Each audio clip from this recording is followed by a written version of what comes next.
Salut à tous, ici Boutique et Pêche pour une nouvelle vidéo. Qui est-il? Après la vidéo sur Ace, lien en description, nous avons eu l'idée de vous présenter un autre personnage de One Piece, Aokiji, l'ex-amiral de la marine. Dans cette vidéo, nous allons voir les actes d'Aokiji dans les arcs où il est présent, son apparence, sa personnalité, ses aptitudes et compétences et l'inspiration d'Oda pour créer Aokiji. Allez, c'est parti!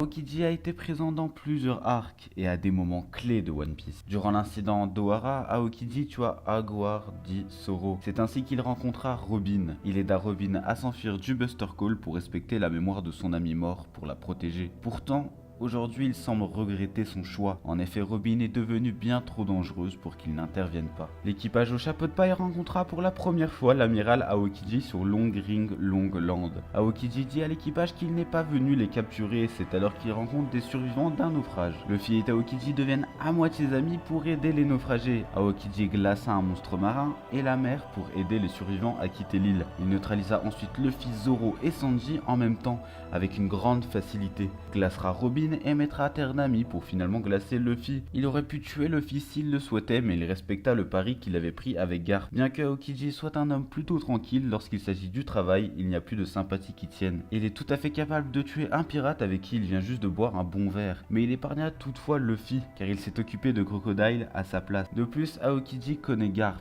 et lui doit une faveur, ce qui poussa aussi Aokiji à épargner Luffy.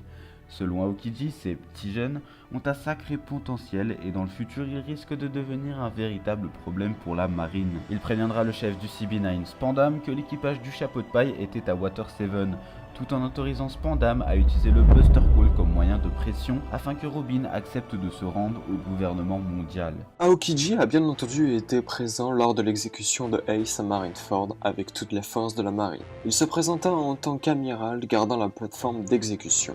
Il est la première personne du côté de la marine à entrer en action. Et pour cause, c'est lui qui stoppa la première attaque de cette bataille.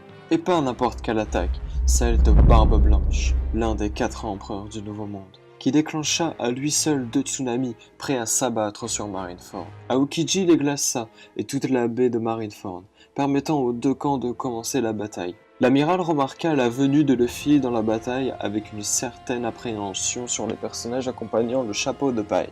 Il congélera Baggy le clown et les autres prisonniers qui se sont échappés Deep and Down, ainsi que les escargophones vidéo. Il tenta de stopper Luffy, mais en vain. Car sur les ordres de Barbe Blanche, Marco le protégea. À l'aide d'Akainu et de Kusa, il stoppa l'onde de choc de Barbe Blanche visant l'échafaud où se tenaient Garp, Ace et Sengoku. Il enferma Barbe Blanche dans un cercueil de glace, mais les vibrations de celui-ci ne peuvent être gelées. Il affronta ensuite Jaws et le batut assez rapidement en le gelant entièrement, amputant Jaws de son bras droit. Lorsque Luffy délivra Ace, Aokiji tenta de les arrêter, mais ne réussit pas car le pouvoir de Ace, le feu, et Aokiji, la glace, s'opposa. Il assista de loin au coup mortel porté par Akainu sur Ace. Il gela par la suite la baie de Marineford pour empêcher la fuite des pirates de Barbe Blanche par les bateaux.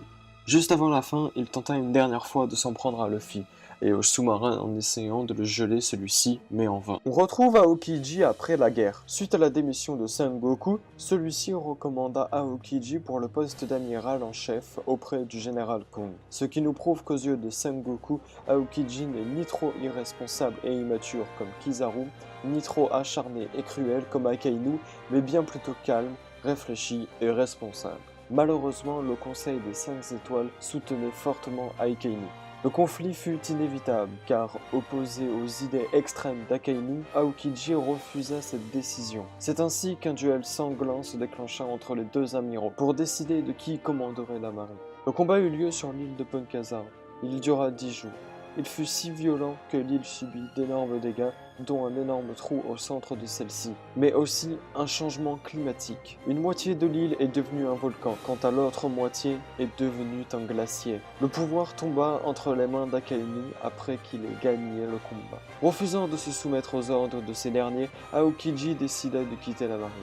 C'est alors que l'on revoit Aokiji lors du film Z où l'on observa ses cicatrices sur le torse et une jambe en moins qu'il a remplacée par de la glace pour la première fois. Lors du conflit entre César Clown et l'équipage du Chapeau de Paille, Smoker et le G5 et Trafalgar dit Waterloo, Aokiji décida de se rendre à Punk Hazard. Il arriva juste au moment où Doflamingo était sur le point d'éliminer Smoker. Il déclara que le vice-amiral Smoker est son ami lors du départ de Doflamingo. Smoker et Aokiji ont eu une discussion au cours de laquelle il demanda à son ami de demander à Sakazuki de déployer les amiraux afin de retrouver Doflamingo. Aokiji considère que Doflamingo sera l'obstacle le plus important depuis que Sakazuki est devenu le nouvel amiral en chef. C'est ainsi que le nouveau rôle de Aokiji est introduit, c'est-à-dire celui d'un voyageur qui travaille désormais en dehors du cadre officiel, mais toujours avec le même but, la justice. Plus tard, après la défaite de Doflamingo, nous apprenons une des informations les plus importantes sur Aokiji par un des membres du Conseil des 5 étoiles. Kusan Aokiji a rejoint l'équipage d'un empereur,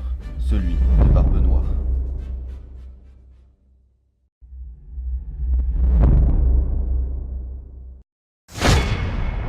Aokiji est une personne très grande. Avant l'ellipse, il portait un gilet blanc sans manches avec des boutons bleus, porté par-dessus une chemise bleue indigo, un pantalon blanc et des chaussures blanches. Il possède aussi une cravate jaune et un masque sur le front, une apparence qui ne laisse présager ni son statut ni sa puissance. Après l'ellipse, Aokiji porta des lunettes rondes orange, un bonnet bleu clair, un t-shirt blanc sous un manteau bleu rembourré. Il portait également aussi un sac brun. Il garda les cicatrices de son combat contre Sakazuki sur le côté droit.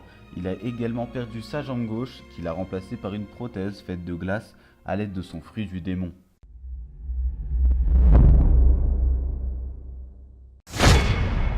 Aokiji est une personne très détendue et relaxée qui passe son temps à dormir, malgré sa position importante au sein de la marine qui est celle d'un amiral censé représenter la justice implacable. Il aime également draguer les jolies filles qu'il voit, notamment Nami lors de sa première rencontre avec l'équipage de Luffy, ce qui attira les foudres de Sanji. Il possède une conception très personnelle de la justice en somme. Il est fainéant, voire paresseux. Il est tout de même considéré comme quelqu'un de sympa, nettement plus que son collègue, Akainu, qu'il qualifie d'abruti. Il est attaché à ses amis puisqu'il respecte la volonté de son ami Agura Zoro lors du Buster Call d'Ohara, de laisser partir Robin et survivre à la destruction de l'île. On peut pas dire qu'il aime beaucoup travailler, il incarne la force tranquille de la marine. Il est d'un naturel avenant et parle aisément, ne faisant jamais plus que les ordres qu'on lui donne. Pourtant, il ne peut pas y obéir quand cela remet en question ses principes moraux. D'ailleurs, le simple fait de rester debout le fatigue. Il faut toujours qu'il s'assoie, voire qu'il se couche par terre. Après l'ellipse des 2 ans, il n'a pas changé et a un rôle de voyageur qui travaille désormais en dehors du cadre officiel, mais toujours avec le même but, la justice.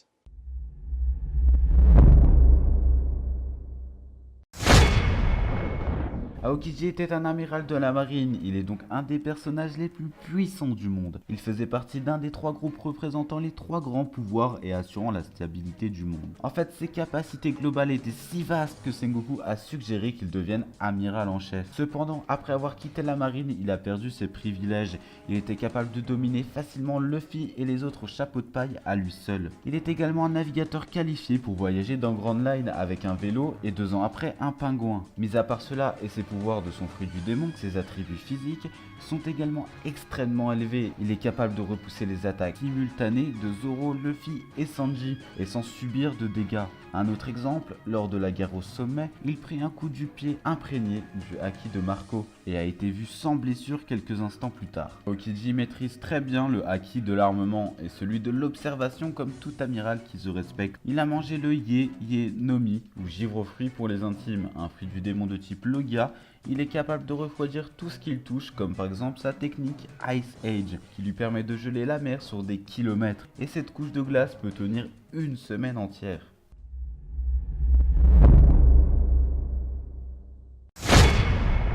Comme vous le savez sûrement, Eiichiro Oda s'inspire beaucoup de légendes, histoires, personnes ou encore de nourriture pour créer ses personnages. Pour Aokiji et les 2 autres amiraux, Akainu et Kizaru, Oda s'est inspiré de la légende de Momotaro. Dans cette légende, un garçon se nommant Momotaro rencontra un faisan, un chien et un singe qui décident de l'accompagner dans son voyage. Et Aokiji est aussi surnommé le faisan bleu. Si vous voulez une vidéo sur la légende de Momotaro, n'hésitez pas à le dire dans les commentaires. Les noms des autres amiraux révélés après l'ellipse désigne également des personnages de cette légende. Pour l'apparence d'Aokiji, Eiichiro Oda s'est inspiré, comme pour ses deux congénères Kizaru et Akainu, de célèbres acteurs japonais. L'amiral Aokiji est inspiré de l'acteur Yusaku Matsuda, qui est considéré comme l'un des plus célèbres acteurs japonais, connu notamment pour son rôle de détective dans la série télé Tantei Monogatari. Voilà, c'est tout pour cette vidéo, on espère qu'elle vous aura plu. Si vous souhaitez un qui est-il ou elle sur un autre personnage, n'hésitez pas à nous le dire en commentaire. Suivez-nous aussi sur les réseaux sociaux, Instagram, Twitter. Et si vous voulez soutenir la chaîne, nous avons un Tipeee. Malheureusement, toujours pas de Utip. Laissez un petit pouce bleu, ça fait toujours plaisir. Et abonnez-vous pour les petits nouveaux. Merci à Boutique d'avoir participé. Sur ce, on se quitte sur la devise de Aokiji, une justice pépère et sans prise de tête. Allez, les gens.